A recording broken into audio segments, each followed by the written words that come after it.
Cora has left her skin lying out again. It's the first thing I see when I'm in. Open the door, hang up my coat, kick off my heels, turn on the lamp, and there it is, slouched in the mid-century chair by the ratty sofa. Her empty skin, deflated, black sockets staring at me. I like a tidy house, and she knows I do. But I just sigh and drape the skin over a hanger, put it in the closet with the rest. When she comes back later tonight and asks where it's gone, I'll point to the closet like I always do, and she'll completely miss the accusation in my eyes, like she always does. In the kitchen, there are dishes sitting out on the counter. I rinse them, disgusting, the things she eats when I'm not around to cook for her, and line them up in the dishwasher. I make a sweep of the downstairs, coffee mug in the bathroom sink, 3 small saucers stuck together on the desk, a glass with something crusty in the bottom sitting on the arm of the sofa. Before I run the dishwasher on a long, hot cycle. I don't know how she lets things get this bad during the week. Every time I come home from working in the city, every time, no matter how I phrase it, no matter how I say, please, this week, can you run the dishwasher before I get home? Every time I come home and spend my first hour at home cleaning up the mess she's made. I unload the groceries from the car and put them away. Empty the fridge of spoiled leftovers. Wipe out the microwave. I finally do the thing I've been dreading and open the door to the basement. The usual smell wafts up, that smell I can't get rid of completely no matter what kind of cleaner I try. I put away the new bottles of bleach on the shelf by the top of the stairs, make sure the ventilation filters are still clean, hose off the stairs. I don't even think she notices anymore. I wonder if she ever did. I wake up because the little light by the reading chair is on. I roll over to look at her. She's staring out the window into the blue night. No. She's staring at her own reflection in the dark glass. I don't recognize the skin she's wearing. I wonder what kind of a mess she left behind. Whether she brought them home. Whether she clogged the drain in the basement again. I didn't used to need a skin, she says. She's been drinking. This is always how it starts. I didn't used to need a skin, she says again, her voice hollow. It used to be easy. Just, she snaps her fingers. And totally new body. I used to be crows, swans, I was a deer. And so many people didn't need to steal a skin. And now the trees. But I was never a tree, that's how they get you. You get stuck as a tree, lost so many friends. And you know where they are now? Come to bed, I say.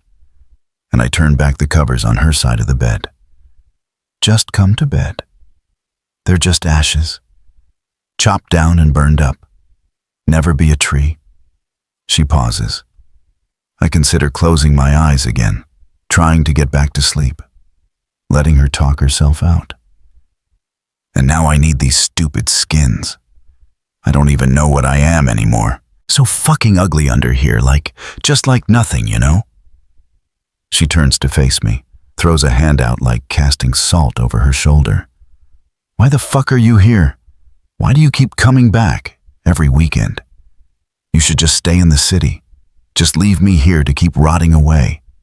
Just let me be nothing. You aren't nothing, I say.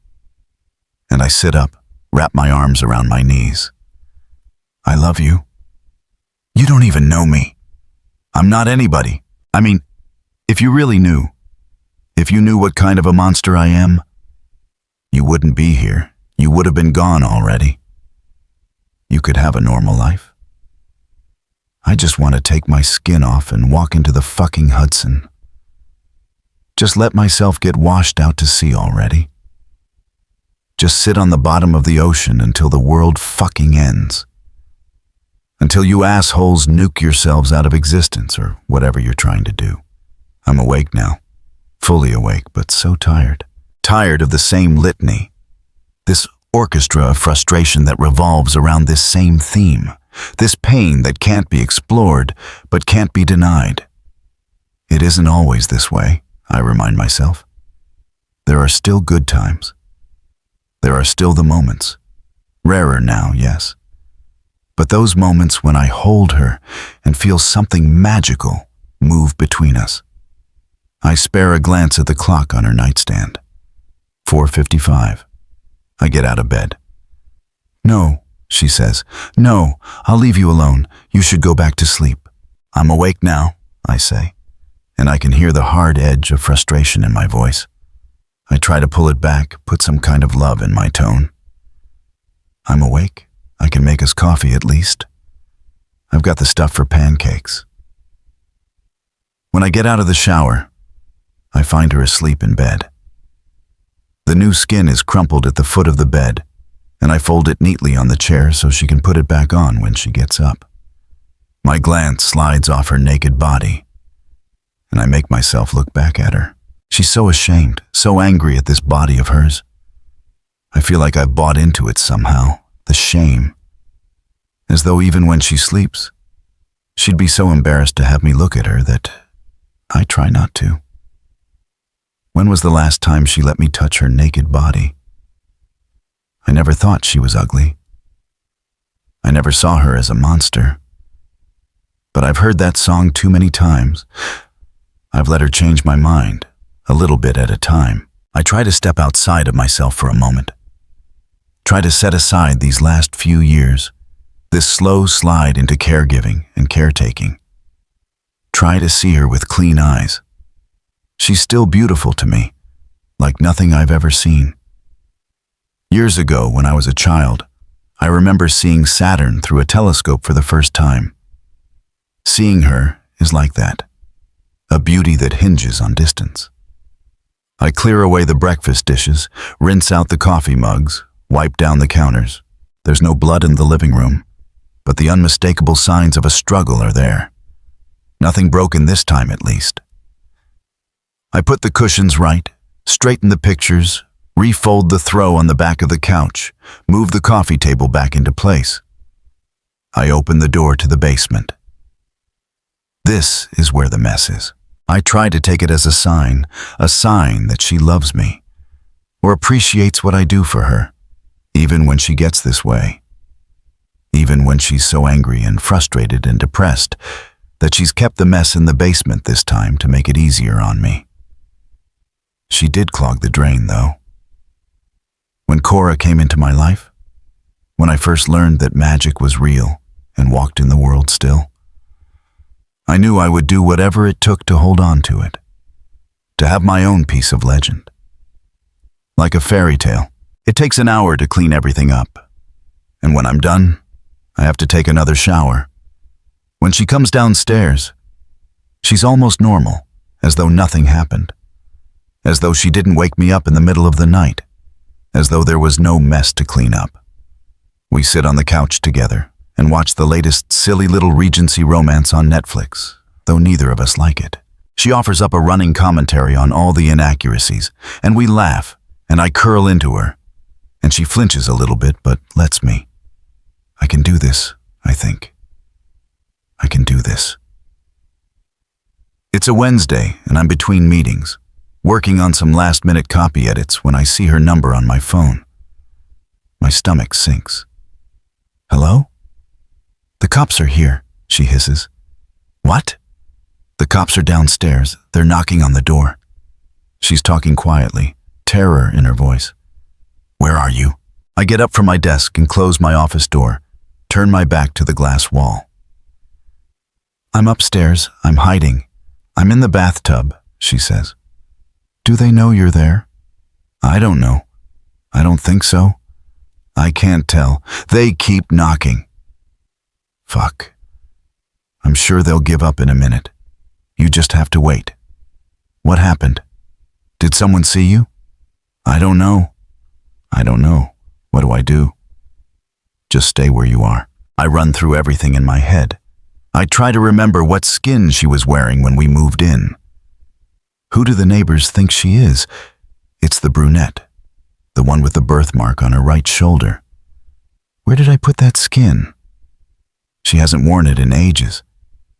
Maybe it's in the hall closet with the coats? was winter when we moved in. Okay, I say. Wait until they're gone. Then wait another half hour to be sure. Then change into that old skin with the birthmark. I think it's in the coat closet. Just be her for a while, okay? You shouldn't change for a while. Just stay her and we'll figure it out. Okay, she says. She sounds like a little kid, breathy, scared. I can't do anything else from here. Just lay low, okay? I'll try to take Friday off and come up early. Okay, I can do that. Do you want me to stay on the phone with you? No, she says. No, there's no point. I'll be okay. I hear the line go dead. I save the work on my computer and head to the restroom. It's empty. And I lock myself in a stall and start to cry. Frustration, anger, sadness. How could she be so stupid, so sloppy? What if she gets caught? What if she drags me down with her? What if she doesn't? And I'm just left alone. What would they do to her if they figure out what she is, that she's something else, something other? Why would an immortal killer be afraid of the police, though? If she wasn't invested in our life together? If she didn't want to keep going with me? Unbidden, I think of the time she confided in me. Every 10 years or so, I have a tendency to blow up my own life. But not this time, I said. No, she smiled. And it was a real smile. Genuine, beautiful. The sun used to rise in her. It's different with you. You make me feel like I can be better this time. You're changing me. In the best way. She's home this time when I walk in with the groceries. And she's wearing the birthmark skin. You look nice, I say. And then, you look nice when you aren't wearing anything too. She brushes it off.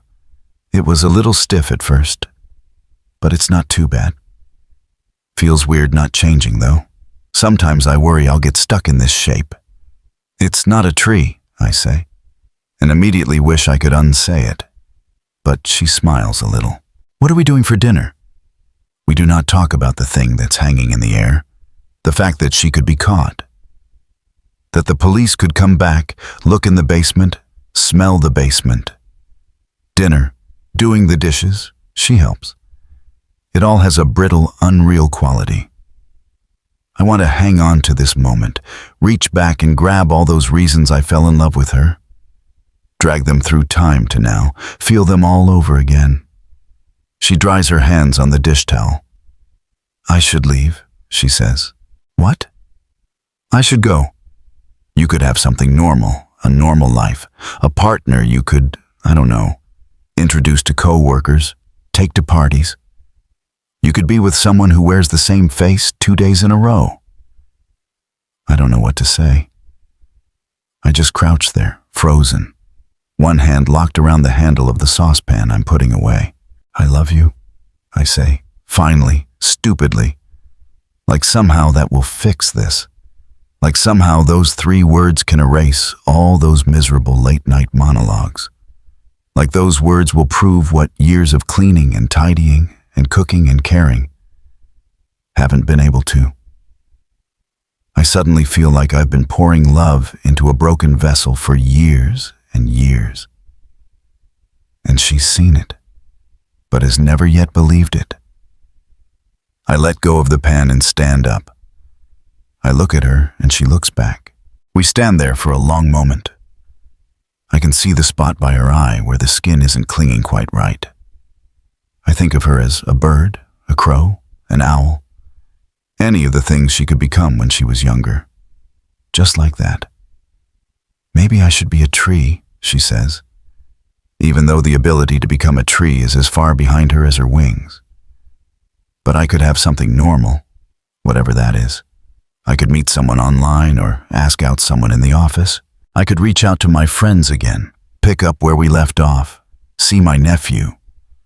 I could take a long weekend that didn't mean cleaning entrails out of a drain. I could find someone who picked up after themselves without me asking over and over. I could fold someone's jeans instead of a stranger's discarded skin. I reach out and wrap my arms around her shoulders, pulling her close.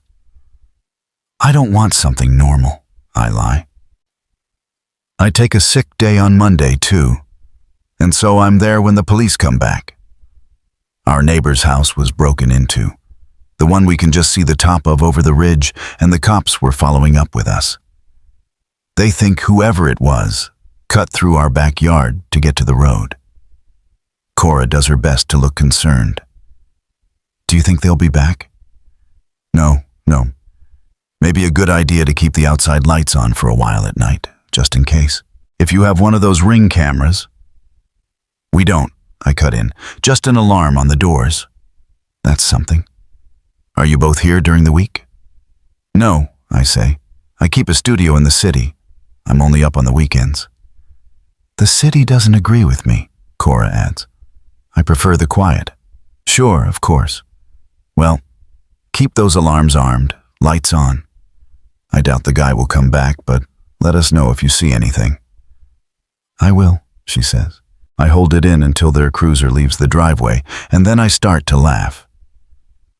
Cora smiles sheepishly. I got reckless. I was sure they knew. Just be careful, little lady, I say to her in my best police voice, and she smiles and shows her sharp teeth. Oh, yes, sir, Mr. Officer, she jokes. I go into the kitchen and start the coffee. Remind me, I say casually. What's the longest you've been able to stay in one place? Ever? No, I mean, in the last century, about 20 years. Chicago in the 20s and 30s. She pulls a mug out of the cabinet. But it gets harder and harder. Cameras, documents, the internet. People don't just disappear the way they used to. Can't you, do you have to change? So often, I mean. Couldn't you spend a lifetime or so? No. Her face gets stony, and I think she's going to storm off, but instead she stands there for a moment, still as marble. If I live immortal, I die immortal. To live the whole life as something is to become the thing. To die as something, someone, whoever it is. She walks away. I didn't mean. The bedroom door slams. And what I don't say is, I thought you wanted to die. A sound wakes me, and I look over to the chair by the window, hackles up, ready to see her gazing into the past, drunk again. But she isn't there. The sound again, it's downstairs, and I pull a robe on and creep to the landing. Cora, I call. The answer is the sound of wood splintering. I run down the stairs, heedless of my bare feet. The back door is in pieces, exploded outward and lit by the full moon, standing in the dew-damp backyard. Cora and a man, an intruder. The alarm wasn't even set. The house is quiet. And outside. If this were a movie, the man would scream. But he doesn't. He can't be older than 25. He has 2 weeks stubble, a cheap fleece jacket. His jeans are frayed at the hem. His sneakers are muddy. He's just a kid. In our years together, I've never seen her do it.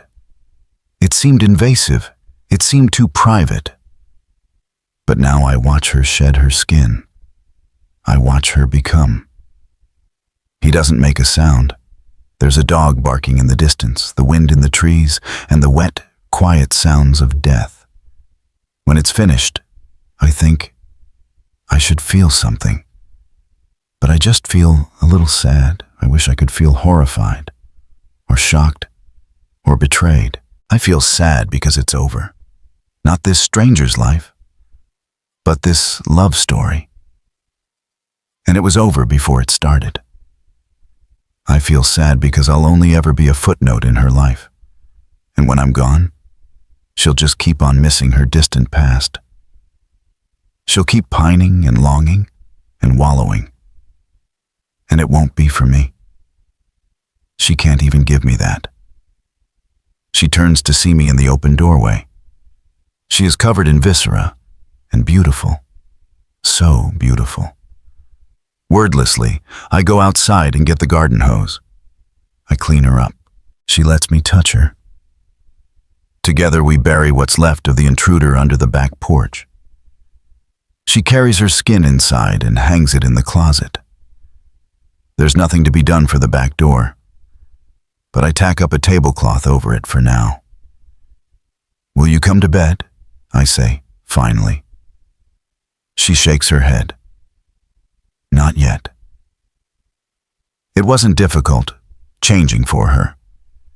It was a thing I wanted to do, a not unpleasant change, becoming more reliable, becoming a rock she could lean on, a place she could rest. I used to be different, wearing the same clothes days in a row, leaving dishes unwashed until I needed them again. The same sheets on my bed for months. Clean laundry mixed with dirty on the floor of the bedroom, takeout every night. And then there was her. I wanted to care for her, protect her. I wanted to be someone who did those things. There are dirty dishes in the sink. The back door is still in pieces on the lawn. But all her skins are gone. The basement smells strongly of bleach, and there are dirty toothbrushes and steel wool in the garbage. The grout is cleaner than it's ever been. The drain is clear. She's gone. When I realize, after I've opened and closed every closet and drawer, as though if I find some part of her, maybe she'll reappear. When I realize that she's truly gone, I sit on the back porch steps and look out toward the trees. Just past them are the train tracks, and past that is the Hudson, and past that is the rest of the world. I know that I should cry, and I can feel that hot, hard lump in my throat, but my eyes stay dry. I wonder if all those trees were always there, or if there is a new one among them. I wonder if I would even be able to tell.